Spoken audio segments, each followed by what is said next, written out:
vous parler de partage de bonnes pratiques. Alors, le partage de bonnes pratiques et l'événement Marketplace, qui est finalement sa traduction concrète. Il y a 2 ans, Thierry Koskas m'a demandé de mettre en place une nouvelle direction, que c'était la direction qui devrait devenir le pôle de la performance économique de commerce chez Renault.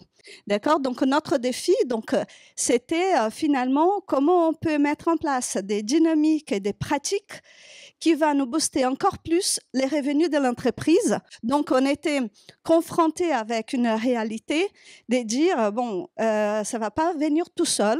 Il va falloir faire de l'accélération. On garde toujours la mission de catalyser l'excellence opérationnelle du commerce. Donc ça, c'est la mission principale et unique, avec un objectif très clair que cette excellence se transforme en optimisation du revenu net et aussi de profit.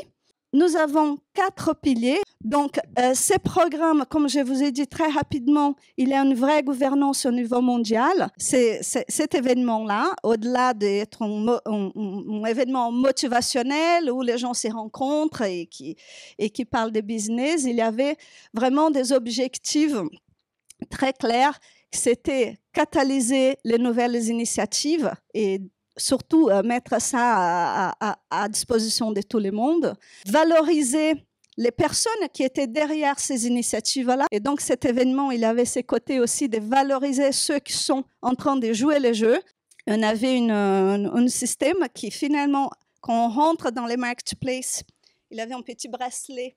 Dans chaque stand, il y avait un lecteur et un petit dispositif qui, si on pensait que la bonne pratique, elle était bonne et applicable dans notre pays, on donnait le bracelet, donc on achetait, on s'engageait à étudier la bonne pratique et mettre en place. Pourquoi créer cet événement? Il avait les facteurs humains motivationnels et derrière un vrai enjeu business parce qu'on voudrait accélérer les initiatives qui marchaient. Tous les succès étaient vraiment dans les contenus des bonnes pratiques, c'est dire il faut vraiment qu'on assure que tout ce qui est présenté, c'est vraiment bien, aucune remise en cause sur les contenus, sur la façon qu'on présente et sur les contenus de la bonne pratique. Une bonne pratique, c'est une initiative qui a été déjà mise en place opérationnellement, qu'il y a un KPI de performance, un chiffre d'affaires. Dans notre cas, c'était notre chiffre d'affaires qui était prouvé, qui générait des chiffres d'affaires additionnels. Finalement, donc, on avait 3 rôles à jouer dans cet événement. Alors, il y avait les givers, c'était les pays qui venaient de sa réalité, donc notamment des équipes plus opérationnelles. On ne parlait pas avec des directeurs, etc. C'était vraiment la personne qui avait mis en place l'initiative et responsable dans les pays, qui présentait, et donc il était le giver. Il y avait les takers, qui étaient les visiteurs, voilà, les invités, et après il y avait les facilitateurs, voilà la petite machine que j'avais dit ici, auquel on facilitait la transaction entre les givers et les takers et toute l'organisation d'événements, évidemment. Ça tournait vite. Hein.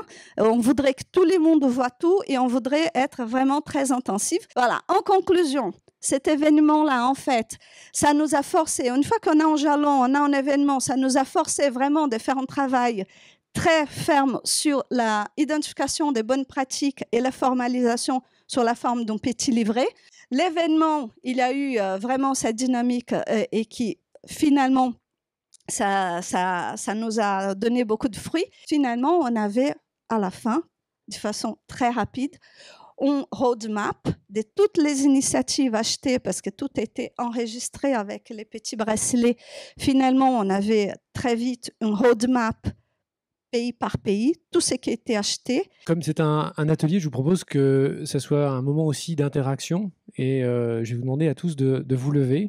On va imaginer un axe qui traverse cette pièce dans le sens de la longueur et on va imaginer que cet axe représente la volonté managériale. La première chose que je vous demandais d'imaginer, c'est comment vous vous positionnez par rapport à cet axe dans vos entreprises, dans vos contextes, dans vos départements. Volontaire, mais voilà, on a des stratégies qui sont un petit peu dures en ce moment, donc il faut aussi être capable d'être aligné avec ces stratégies-là qui sont... voilà, on est dans une industrie qui est extrêmement attaquée en ce moment par du réglementaire, par l'innovation, par la digitalisation, et donc on doit se repenser complètement. Donc on est un peu au milieu de c'est un moment un peu plus difficile, ouais.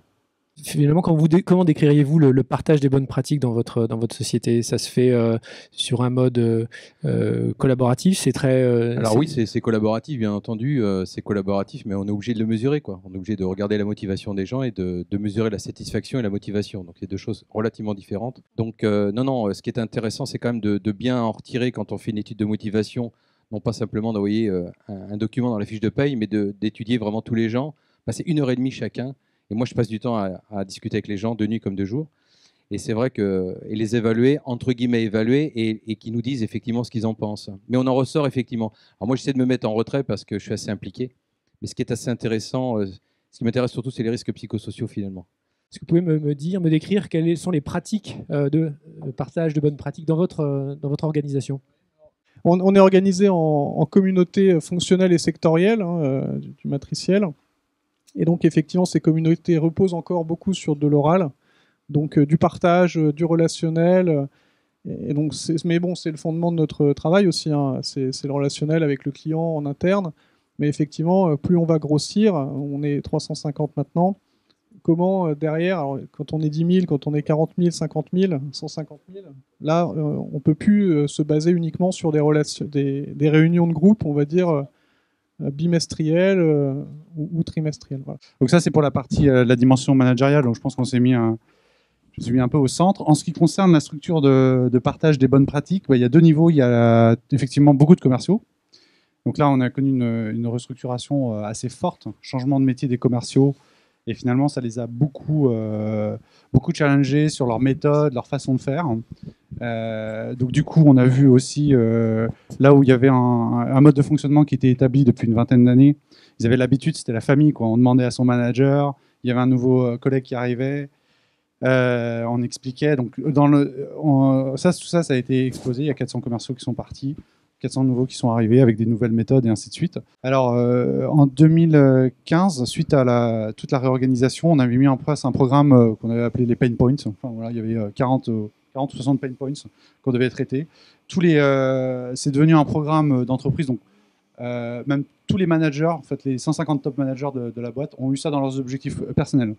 Donc, collectif. C'est un objectif collectif. Aujourd'hui, c'est pas... on est dans une entreprise qui n'est pas très encore bien processé, c'est encore bien c'est un peu la famille, quoi. C'est beaucoup l'entraide, c'est une boîte de commerciaux, c'est encore c'est pas très industriel. Engie, vous connaissez tous, je pense, mais en tout cas, on fait une très très lourde transformation et de l'intérieur, puisqu'on abandonne, vous savez, toutes les énergies fossiles classiques pour être leader de la transition énergétique, avoir une stratégie 3D, etc. Engie 800, il y en avait un il y a un mois. Il y avait une demi-journée de présentation, d'information top-down, etc.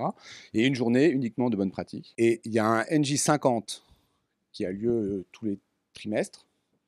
Et là aussi, systématiquement, il y a un partage de bonnes pratiques. Quels sont, selon vous, et dans le contexte de votre entreprise, les facteurs clés de succès de la réussite du partage des bonnes pratiques? Bon, donc on voit qu'on tourne beaucoup autour du réseau interne, du management, du social, donc du réseau social, les outils, la volonté, le management, parler aussi.